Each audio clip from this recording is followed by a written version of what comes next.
It's the 3rd of May, 2017, and work tired both of us out, so there's no walking today. Plus, again, I think we need to really seriously just figure out a day that works that isn't Wednesday, because Wednesday ain't work. So time for today's meditation, and this one is called Cycle of Senses. This one I'm not sure about. Not sure about as in not what I think. I have no idea what it's going to be, as opposed to the other ones where they've been pretty obvious by title. Okay, so today's, which by the way was conveniently interrupted by this thing overheating slightly. Poor thing. Because these courses,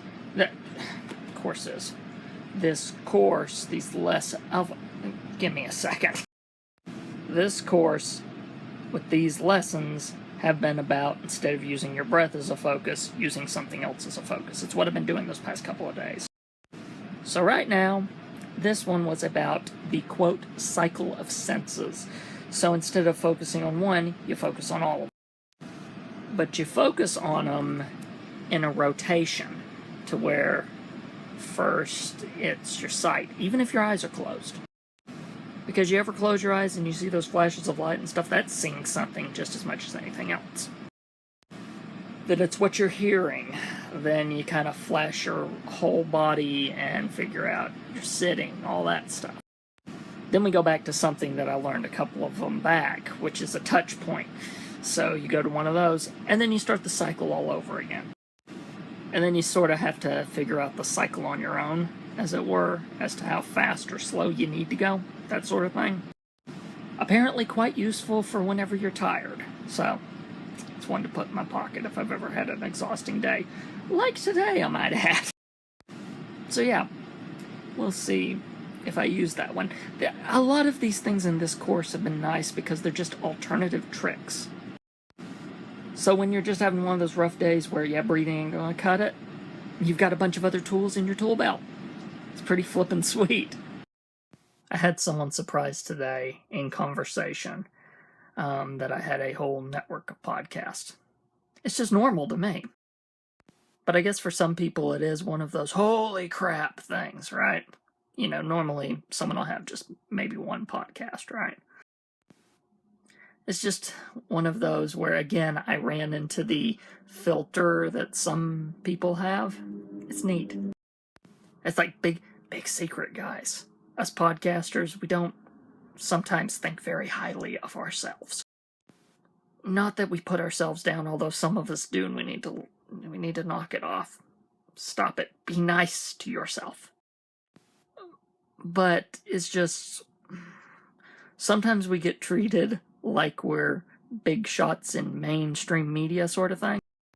That sort of attitude. Not them thinking that we are, but it sort of is like the equivalent of that, and that's when it gets confusing sometimes. That's when it sort of focuses you in, because, frankly, it's like this. You sort of get used to doing this stuff, and it's not like you're bored or anything like that, but it's part of your life, so it's just there, right? You're still passionate, you still love doing it, but because it's just there, it sometimes doesn't sit upon you how odd it can be. And good odd. Odd as in not everyone does this, so kind of makes you interesting sort of odd, right? So yeah, when someone takes interest in my podcasting stuff and goes, wow, my brain has to, proper words, my brain has to stop itself from immediately trying to go, oh, well, I appreciate it, but I'm not anything big. Because I'm not anything big like, oh, Hollywood or something like that. And God forbid, I never want to go to that, if I'm completely honest. Mainstream media could pretty much take a flying leap as far as I'm concerned, because it's really not the type of person I ever really want to be. But in terms of, oh my gosh, you do a show? That's the sort of thing I have to get used to and make sure not to deprecate myself with. Because it's hard freaking work. At some point, I've joked to Mom and Dad after we've done gig that I need to just record the dance I have to do across that mixer hand-wise just to make everything happen at the end of a gig episode. Specifically, for some reason, Gig is the one that I really have to do the acrobats to go, this knob, this knob, this knob, turn that up, turn this down. It's the equivalent of the Doctor going somewhere in Doctor Who and his hands fly across his console to flip all the knobs and switches. I guess because instead of 2 microphones, which is like me and Mom are with Going Through Who, I've got 3 to deal with, and the soundboard levels.